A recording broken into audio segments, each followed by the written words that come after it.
મહેસાણા જિલ્લામાં માનનીય રાવ સાહેબની સૂચનાથી અમારી શાળાઓમાં કિચન ગાર્ડન બનાવવાનું અમે આયોજન કર્યું છે. એના પાછળનો ઉદ્દેશ એ છે કે મધ્યાહન ભોજન યોજનામાં જે બાળકો ભોજન લે એને પૌષ્ટિક આહાર મળી રહે તે હેતુસર અમારા કિચન ગાર્ડનમાં જ બધા શાકભાજી અને તૈયાર થાય, ફળાઉ વસ્તુઓ તૈયાર થાય અને જે માટે અમારા શિક્ષકોએ શાળાઓમાં કિચન ગાર્ડન બનાવવાનું એક સુંદર કાર્ય કરેલ છે. આના પાછળનો ઉદ્દેશ એક જ છે કે એક તો બાળકોમાં પ્રકૃતિ પ્રેમ વિકસે અને એની સાથે સાથે પૌષ્ટિક આહાર એ સમયની માગ છે, સુપોષિત સમાજ એ સમયની માગ છે. એટલે આવા બધા મલ્ટી હેતુઓ સાથે આ કાર્યક્રમ થઈ રહ્યો છે. અમારા ત્યાં 1000 સરકારી પ્રાથમિક શાળાઓ છે. અમે તો તમામ પ્રાથમિક શાળાઓને સૂચના આપી છે કે તમારે આ કિચન ગાર્ડનની પ્રવૃત્તિ કરવાની છે. કિચન ગાર્ડનમાં અમારો ટાર્ગેટ તો 100% એચિવમેન્ટ કરવાનો છે.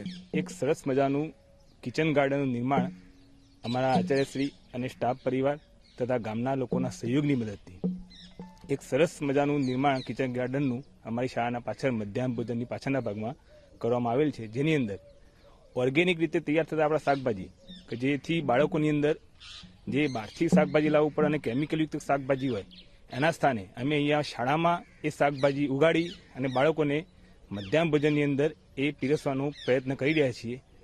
જિલ્લા શિક્ષણ સમિતિ મહેસાણા દ્વારા આ પ્રોજેક્ટનું શરૂઆત કરવામાં આવી છે, જેથી જિલ્લાની લગભગ 100% શાળાની અંદર આ કિચન ગાર્ડનનું નિર્માણ અહીંયા કરવામાં આવે છે, જેથી અમે પણ સરસ મજાના પ્રયત્નો કરી અને એનું નિર્માણ કરી રહ્યા છીએ.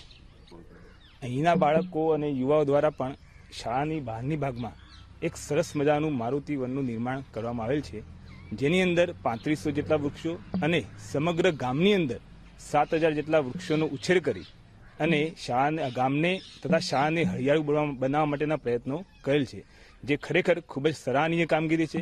શાળાના એ યુવાઓ દ્વારા શાળાની અંદર પણ જે બગીચો, જે કિચન ગાર્ડન અને જે અમે બગીચાનું નિર્માણ કરેલ છે તેમાં પણ એમનો પૂરેપૂરો સહયોગ મળેલ છે અને એમના દ્વારા પણ સરસ મજાની પ્રવૃત્તિ અહીંયા ગામની અંદર તથા શાળામાં પણ કરવામાં આવી રહી છે.